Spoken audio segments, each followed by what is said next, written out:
di dalam surga, terima kasih pagi hari ini. Kembali kami boleh datang di hadapan-Mu mengawali hari ini. Sekalipun Tuhan situasi saat ini sudah terasa masa-masa liburan, tetapi kami tidak ingin libur di hadapan-Mu Tuhan. Kami tetap mau datang kepadamu. Kami tetap mau menyampaikan pujian dan penyembahan. Kami tetap rindu untuk mendengar firman-Mu. Kami tetap mau Tuhan untuk terus membangun kehidupan kami dengan Engkau. Kami percaya Engkau tidak pernah libur untuk memberkati kami. Engkau tidak pernah libur untuk berbicara kepada kami. Karena itu biarlah Tuhan pagi ini juga Engkau sendiri yang menurunkan atas kami hikmat, wahyu dan pengertian. Untuk kami tetap dapat menangkap akan firman-Mu. Terima kasih Bapa, di dalam nama Tuhan Yesus. Amin. Shalom, selamat pagi saudara-saudara yang ada di tempat ini maupun yang ikut streaming. Pagi ini kita akan merenungkan tentang kebetulan. Hidup kita itu penuh dengan kebetulan sebenarnya.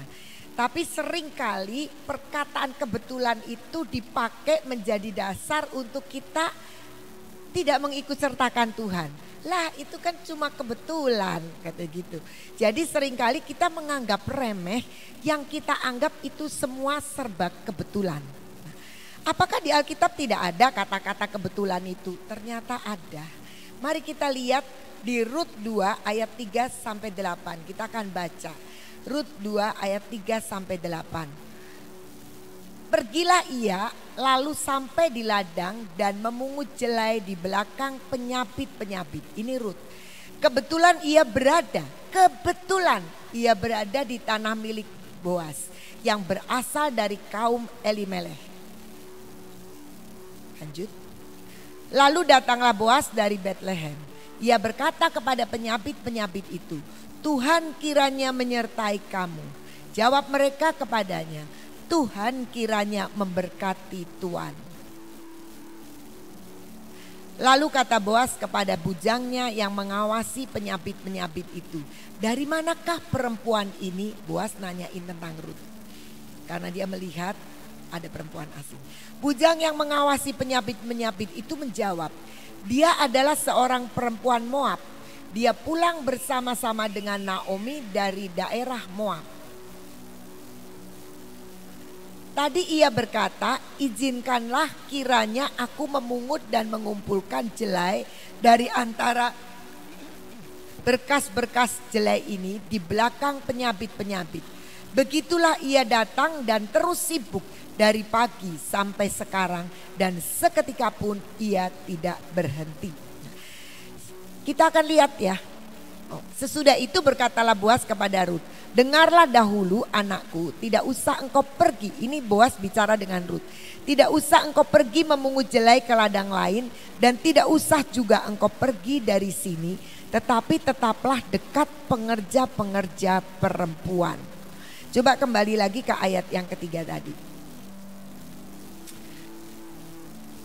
Pergilah Rut lalu sampai di ladang dan memungut jelai di belakang penyabit-penyabit. Kebetulan ia berada di tanah milik Boas yang sebenarnya Boas itu juga berasal dari kaum Elimeleh, mertuanya si Rut. Kalau kita melihat ini kebetulan, kita akan menyatakan bahwa kalau orang Cirebon tuh kebetulan ngomongnya ini ya istilahnya apa? Kaligane. Nah, kaligane gitu. Jadi sesuatu yang kita nggak sangka-sangka, tapi sepertinya itu hanya sebuah peristiwa yang kok bisa jadi seperti ini gitu. Nah, tetapi di Alkitab dikatakan kebetulan ia berada di tanah milik Boas. Jadi benar-benar kebetulan. Kita sering sekali ya peristiwa-peristiwa kebetulan itu terjadi. Tapi kita sering kali kebetulan itu cuma dilewati begitu saja. Kenapa? Karena ya untunglah kebetulan kejadian seperti ini. Kalau lagi pas beruntung, kalau nggak beruntung, kok kebetulan ya pas begitu. Jadi kebetulan itu bisa dua sisi. Yang di dalam mata manusia seringkali kebetulan yang menguntungkan kita akan sukacita. Tapi kebetulan yang tidak menguntungkan kita bilang kok ya kebenarannya begitu ya. Kaligane kok begitu. Nah, tetapi kita akan merenungkan sekarang kebetulan yang hidup di dalam diri kita sebagai orang percaya. Di dalam Rut 2 ayatnya yang ke-20 kita lompat ya, ayat yang ke-20 peristiwa Rut ini kita akan lihat begini, ayat 20 ya. Sesudah itu berkatalah Naomi. Jadi rupanya Rut ini pulang cerita sama Naomi. Terus ditanya, di mana sih kamu itu tadi memungut jelai? Sesudah itu berkatalah Naomi kepada menantunya, diberkatilah kiranya orang itu, yaitu Boaz, oleh Tuhan yang rela mengaruniakan kasih setianya kepada orang-orang yang hidup dan yang mati. Lagi kata Naomi kepadanya, orang itu, Boaz itu kaum kerabat kita, dialah salah seorang yang wajib menebus kita. Jadi ternyata Boaz itu bukan orang asing buat keluarga Naomi. Boaz itu kerabat yang sebenarnya ketika keadaan Naomi seperti itu, Boaz itu orang yang wajib dikatakan untuk menebus, untuk menolong keluarga Naomi ini. Nah, kita tahu pasti cerita semuanya, akhirnya Rut itu memang jadi istrinya Boaz. Tapi saya mau katakan di sini masalah kebetulan itu tadi. Di mana Rut ini orang asing yang sama sekali tidak tahu tentang Boaz. Dia datang dan kemudian mereka itu penganggur, dua ibu dan menantu ini nganggur. Dan mulailah berpikir Rut ini, masa kita akan begini, hidup ini bagaimana nanti selanjutnya. Dan kemudian dia minta izin, gimana kalau aku pergi ke ladang-ladang pas kebetulan itu panen. Jadi di sana, dan di sana itu sudah menjadi kebiasaan kalau mereka itu manen, mereka itu akan dibersihin sampai orang juga nggak bisa memungut remah-remahnya. Tapi terbiasa mereka itu ada satu hukumnya, tidak akan bersih-bersih karena nanti ada orang-orang miskin yang nggak punya tanah, mereka bisa memungut itu dan untuk makan mereka. Nah demikian juga Rut pergi mencari tempat yang pas buat dia ngambil. Lah kali gane kok dia itu menemukan ladangnya Boaz itu tanpa dia kenal. Dan dia minta izin, kemudian dia diperbolehkan. Nah, kebetulan itu Boaz adalah kerabat. Ini kebetulan yang menurut saya terlalu naif kalau kita mengatakan, terlalu bodoh kalau kita mengatakan ya itu memang cuma kebetulan. Ternyata bukan cuma kebetulan, karena ternyata Rut itu datang ke ladang Boaz yang sebenarnya Boaz itu kerabatnya mertuanya Elimeleh. Nah, yang dikatakan wajib menebus Rut dan Naomi ini. Nah, di sini kita bisa melihat tentang kebetulan.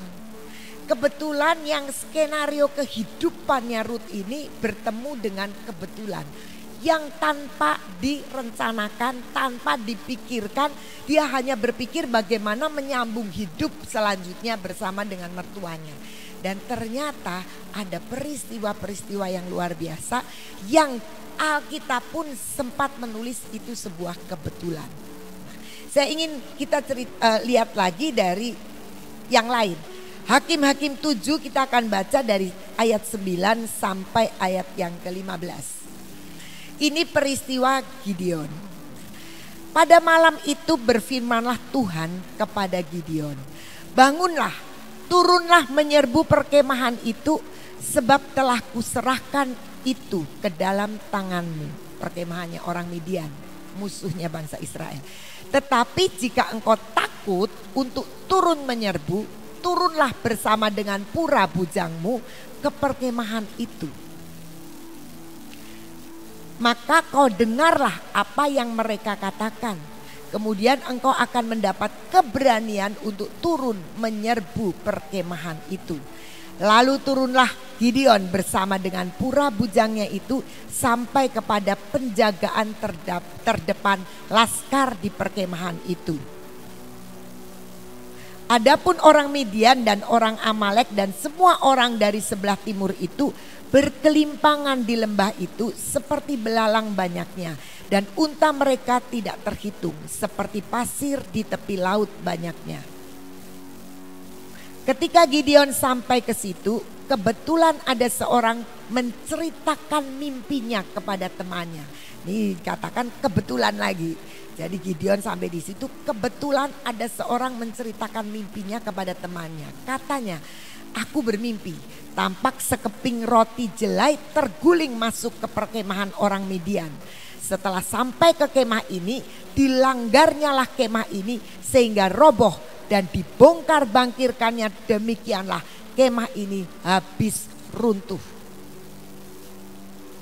Lalu temannya menjawab, ini tidak lain dari pedang Gideon bin Yoas, orang Israel itu. Allah telah menyerahkan orang Midian dan seluruh perkemahan ini ke dalam tangannya. Segera sesudah Gideon mendengar mimpi itu diceritakan dengan maknanya, sujudlah ia menyembah. Kemudian pulanglah ia ke perkemahan orang Israel lalu berkata, bangunlah sebab Tuhan telah menyerahkan perkemahan orang Midian ke dalam tanganmu. Di sini ada kebetulan lagi. Kebetulan ada orang bermimpi. Terus kebetulan orang yang mimpi ini cerita. Dan ceritanya kebetulan Gideon ada di situ dengar. Semua serba kebetulan. Dan ternyata kok ya pas orang yang diceritain mimpi itu jawabnya, wah ini pedang Gideon. Kok bisa jawabnya gitu. Jadi Gideon langsung merasakan kekuatan. Tapi kita lihat di ayat-ayat sebelumnya. Siapa yang menyuruh Gideon datang ke perkemahan itu? Tuhan. Jadi kebetulan dan kebetulan yang terjadi itu sutradaranya Tuhan sendiri. Tuhan kan yang nyuruh, ayo kamu perangin sana. Tapi kalau kamu takut, pergi sama Pura. Kamu datang ke sana. Bagian terdepan dari pasukan itu. Dan kebetulan, saya percaya itu kebetulannya itu bukan benar-benar kebetulan iseng-iseng. Tapi adalah skenario yang dibuat oleh Tuhan untuk bisa membuat Gideon itu berani. Karena Tuhan tahu Gideon ini pasti takut. Nah, karena itu mari kita belajar mengerti bahwa ternyata di balik semua kebetulan-kebetulan yang kita seringkali alami, itu sebenarnya ketika kita adalah orang-orang yang mau cari Tuhan, Tuhan itu akan bikin skenario sendiri atas hidup kita. Sehingga yang kita pikir itu kebetulan, itu sesungguhnya tangan Tuhan yang mengerjakannya. Saya punya beberapa kesaksian, sering sih tentang kebetulan, tapi ada hal-hal yang menarik sekali. Saya punya teman, ini sudah terjadi beberapa puluh tahun yang lalu. Dia punya seorang anak laki-laki. Tiba-tiba dia tinggal di Cirebon. Dia ditelepon mertuanya itu stroke, langsung masuk ke rumah sakit. Jadi dia segera pergi, diajaklah anak lelakinya, waktu itu masih SD. Si anak ini namanya anak kecil, dia nggak ngerti ya. Dia bolak-balik di sepanjang jalan, dia bilang sama mamanya gini, Ma aku pengen sekali dibeliin burger McD. Terus aja dulu McD-nya belum ada di Cirebon. Jadi dia pernah nyobain di Jakarta. Jadi rasanya kepengen ini anak. Oh iya nanti nak. Tapi perjalanan waktu belum ada tol. Mungkin tolnya baru Cikampek aja. Jadi di perjalanan tuh anak, namanya anak ya, kalau sudah kepengen ngomong aja gitu. Si mamanya bilang begini, ya sudah nak, kamu berdoa. Mama sekarang ini urusannya baru mau pergi ke Engkong nih, yang masuk rumah sakit, harus cepet-cepet ke sana. Kamu berdoa, minta sama Tuhan, nanti beli burger McD. Si anak nih berdoa bener, dia berdoa.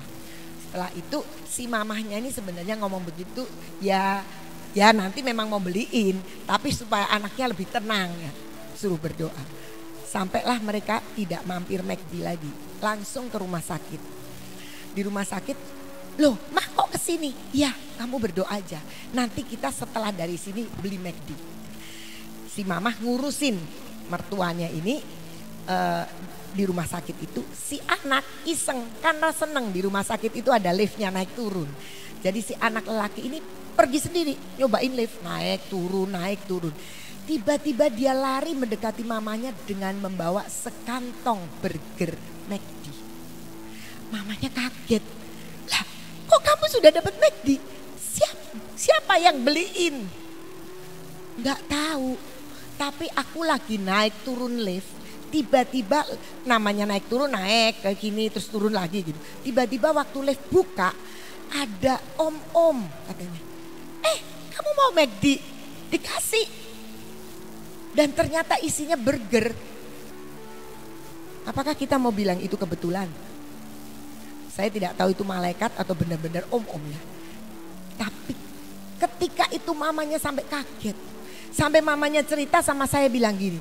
Itu imannya anak saya yang luar biasa sehingga dia bisa dapat berdoa dan dapat. Tapi saya mau katakan di balik itu semua pasti anak ini akan mengalami sebuah pengalaman dengan Tuhan yang luar biasa termasuk ibunya. Kebetulankah? Ada enggak sih orang beli McD mau dikasihkan orang? Ada sih.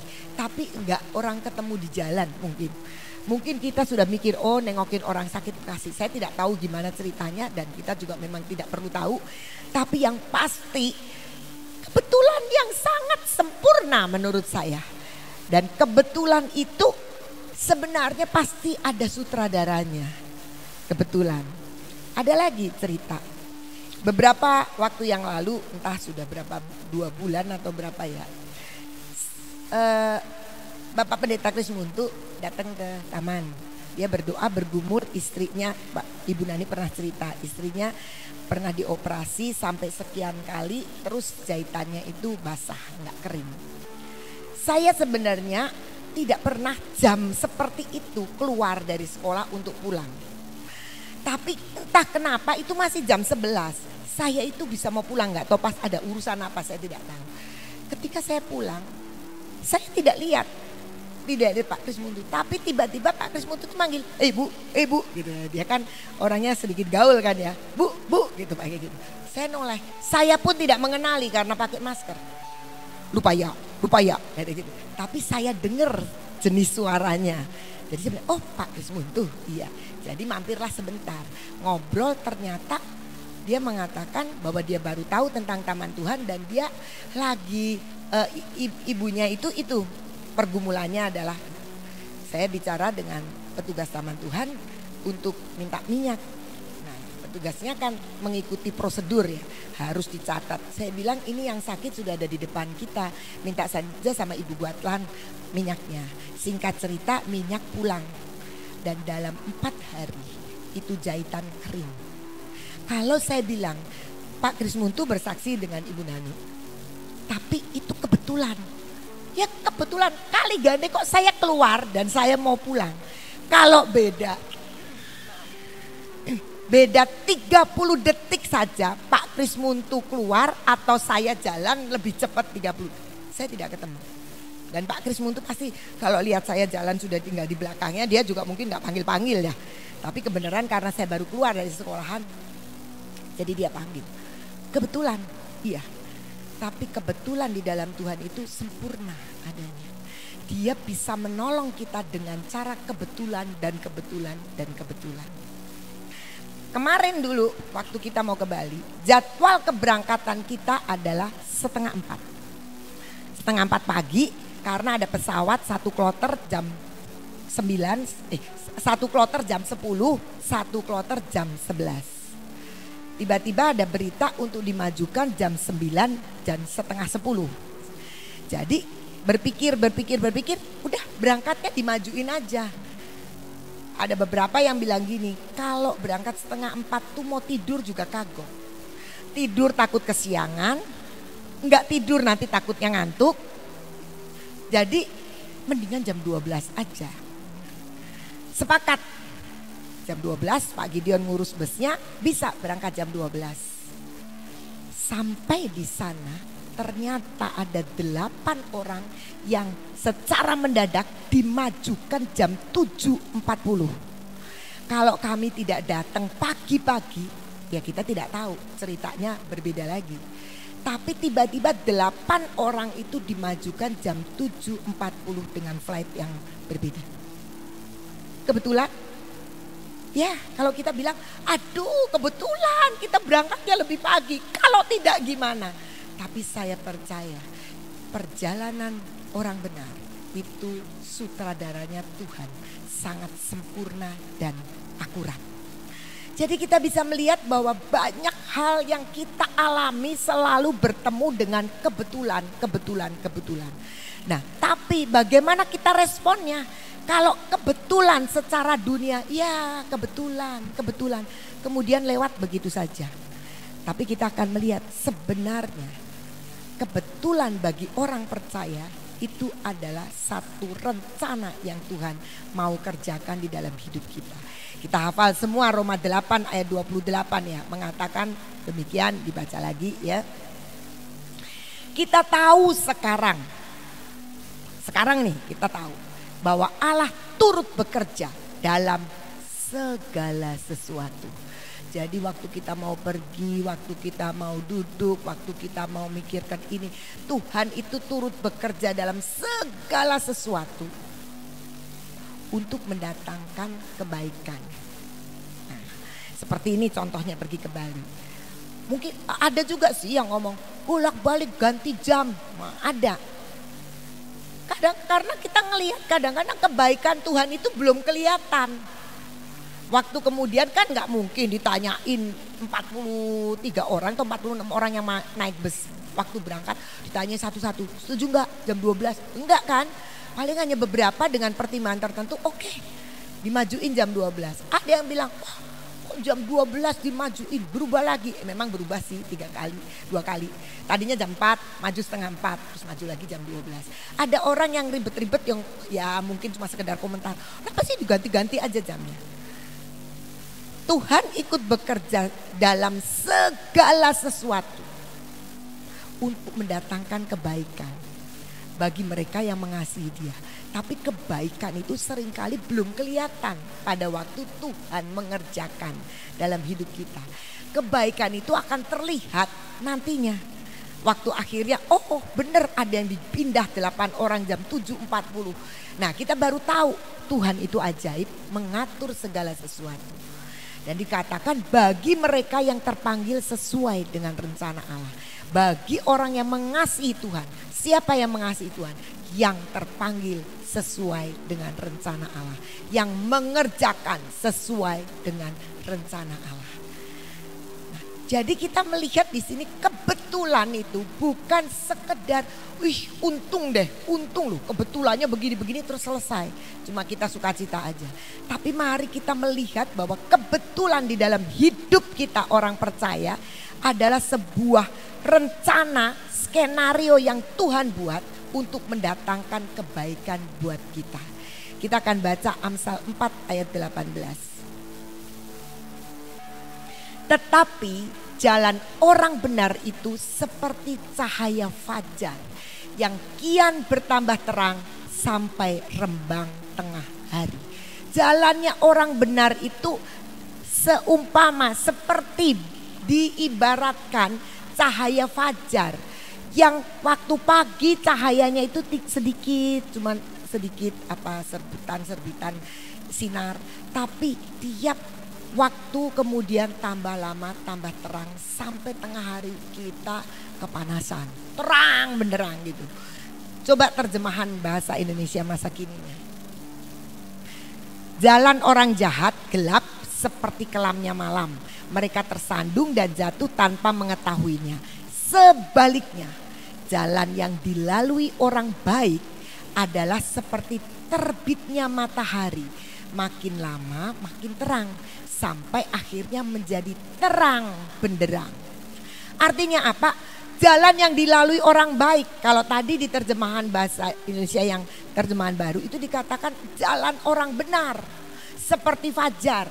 Ya, diibaratkan di sini seperti terbitnya matahari itu. Yang kelihatan pertama cuma sinarnya, belum kelihatan mataharinya. Tapi makin lama makin terang sampai akhirnya menjadi terang benderang ketika mataharinya sudah nongol benar-benar, terlihat benar-benar. Apalagi akan menjadi terang ketika siang hari dia ada di atas kepala kita, terang benderang. Nah, jalan kehidupan kita itu seperti itu. Kebetulan itu hanya sebuah bagian daripada proses di mana Tuhan ingin membawa kita mengalami terang benderang. Jadi mari kita belajar kebetulan-kebetulan yang terjadi dalam hidup kita. Kita maknai sebagai bagian daripada rencana Allah dalam hidup kita. Allah turut bekerja untuk mendatangkan kebaikan. Allah itu selalu ada dan mengerjakan di dalam hidup kita. Jadi jangan kita sepelekan kalau kemudian kita melihat ada kebetulan-kebetulan. Kebetulan bagi orang benar adalah kebetulan yang sedang Tuhan kerjakan, bagaikan matahari yang makin lama makin terang sampai akhirnya menjadi terang benderang. Jadi hidup kita itu dibawa kepada terang benderang, tapi prosesnya lewat dari yang mungkin kita anggap itu cuma kebetulan. Padahal tidak ada yang kebetulan bagi orang percaya. Karena apa? Seperti Rut, sepertinya kebetulan ketemu di ladangnya Boas. Tidak kebetulan. Karena apa? Kita lihat skenarionya Tuhan. Rut akhirnya menikah dengan Boas, melahirkan Obed. Dan Obed itu pada akhirnya punya anak Isai dan sebagainya. Keturunannya sampai ke Daud, sampai ke Tuhan Yesus. Itu bukan kebetulan. Pasti itu Tuhan yang sudah membuat step by step di dalam rencananya yang sempurna. Nah, kita lihat Amsal 16 ayat 9. Hati manusia memikirkan jalannya, tetapi Tuhanlah yang menentukan arah langkahnya. Kita tahu Tuhan itu sangat mengenali diri kita sampai sedalam-dalamnya. Ketika dia datang kepada Gideon dan bilang, "Hai pahlawan yang gagah perkasa," apa gagahnya? Ngumpet kok dibilang gagah. Tapi karena Tuhan tahu dan dia mau menentukan arah langkah kehidupan Gideon.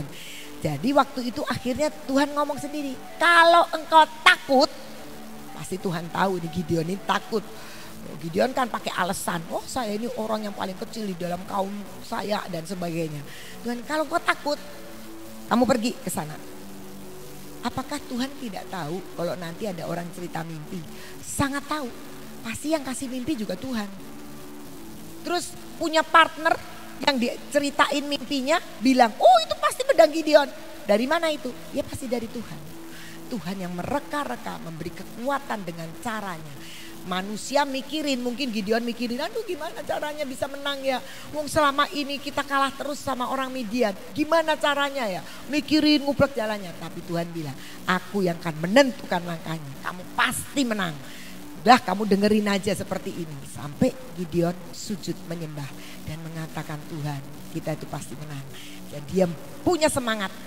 Siapa yang bikin? Tuhan. Dengan cara apa? Kebetulan ada orang yang cerita mimpinya. Mau ia cerita tuh besok pagi kalau sudah terang. Kok cerita kok tengah malam gitu kan. Tapi semua itu sudah diatur oleh Tuhan. Manusia boleh mikirin jalan-jalannya, tapi Tuhan yang akan menetapkan langkah-langkahnya. Karena orang benar itu makin hari dia akan seperti fajar yang merekah, makin hari terang benderang hidupnya. Sepanjang kita mengerti kebetulan demi kebetulan yang kita hadapi adalah kebetulan yang direkayasa oleh Tuhan sendiri. Tuhan Yesus memberkati. Luar biasa. Tuhan menetapkan langkah-langkah orang yang hidupnya berkenan kepadanya. Jadi kita nggak usah khawatir, nggak usah takut. Karena apa? Sebenarnya yang penting kita hidup berkenan di hadapan Tuhan. Kita menjadi orang yang baik. Sudah jalan aja. Nanti yang dikatakan kebetulan atau kaliganya itu ketemu lagi. Kaliganya kebetulan seolah-olah. Tapi sebenarnya Tuhan sudah menetapkan, cuman kita belum tahu. Betul nggak? Ya. Sebenarnya Tuhan tuh sudah membuat skenario yang luar biasa atas hidup kita, cuman kitanya belum tahu. Ya. Tapi sebenarnya Tuhan sudah menetapkan, asalkan kita menjadi orang yang berkenan di hati Dia. Lalu kita katakan, masakan Tuhan tuh merencanakan yang jelek buat kita? Nggak pernah Tuhan merencanakan yang jelek. Ujungnya pasti bagus. Rasanya kita ini kok ngalami kayak gini, Wes jangan dilihat apa yang saat ini kita alami, ujungnya pasti kita menang. Amin. Yuk kita berdoa. Kami mengucap syukur kepadamu Tuhan, mempunyai Engkau Bapa, mempunyai Engkau sebagai jalan, Engkau sebagai kebenaran, dan Engkaulah yang sebagai kehidupan. Kami mengucap syukur Tuhan. Hanya kami minta, paksakan kami masuk di dalam jalan-jalan-Mu. Paksakan kami, hati kami tetap melekat kepadamu. Supaya semua rencana-Mu yang baik terjadi atas hidup kami. Paksakan Tuhan. Paksakan hidup kami, paksakan anak-anak kami untuk berjalan dalam jalan-Mu. Terima kasih untuk hari ini ya Tuhan. Terima kasih buat firman-Mu. Terima kasih buat semua pujian dan penyembahan kami. Terima kasih untuk kasih setia-Mu sepanjang hidup kami. Engkau selalu menetapkan langkah-langkah hidup kami. Bapak, saat ini juga kami berdoa dimanapun kami berada saat ini. Apapun yang Kau izinkan terjadi dalam hidup kami. Kami berdoa saat ini. Engkau jamah yang sakit Tuhan. Engkau sembuhkan yang sakit. Engkau beri jalan keluar yang saat ini sedang mengalami keruwetan. Yang mengalami masalah-masalah dalam keluarga. Baik menghadapi suami, menghadapi istri, menghadapi anak-anak, menghadapi perekonomian, menghadapi semua tantangan-tantangan, menghadapi kontrakan yang sudah habis, menghadapi PHK, akan menghadapi lebaran dan tidak ada uang. Tuhan, kami persembahkan semua ke dalam tangan-Mu. Engkau Bapa yang tadi sedang berfirman bahwa tidak ada yang kebetulan, semua Engkau akan atur dalam hidup kami. Terima kasih untuk kasih setia-Mu. Terima kasih Bapa. Dan saat ini kami datang di hadapan-Mu Tuhan. Kami percaya Engkau Bapa yang hidup, Engkau Yesus yang sudah hidup mengalahkan maut. Kuasa kebangkitan-Mu akan membuat semuanya menjadi indah dan terang. Terima kasih Tuhan Yesus. Saat ini kami datang di hadapan-Mu, kami tetap mau berdoa buat bangsa dan negara kami ya Tuhan. Kami minta anugerah-Mu, segala sesuatu malapetaka yang Kau izinkan terjadi, jangan sampai membinasakan bangsa kami, tapi Engkau akan membuat semuanya terkendali Tuhan. Saat ini kami datang di hadapan-Mu, kami berdoa buat oknum-oknum yang ingin menghancurkan, yang ingin merekayasa perkara yang tidak benar, menggoncangkan pemerintahan. Kami minta dalam nama-Mu, Engkau sanggup meredakannya. Engkau sanggup memberikan kepada mereka roh pertobatan. Engkau sanggup membuat mereka kesadaran untuk jangan menghancurkan bangsa dan negara kami. Terima kasih untuk kasih setia-Mu. Kami mau berdoa buat Bapak Presiden kami, seluruh keluarganya, dan semua jajaran pemerintah. Berkati Tuhan dengan hikmat dan kepandaian, dengan kebijaksanaan yang daripada-Mu. Terima kasih Bapak, kami mengucap syukur pagi ini kami boleh berdoa syafaat kepadamu. Di dalam nama Tuhan Yesus, mari kita masuk dalam pengurapan.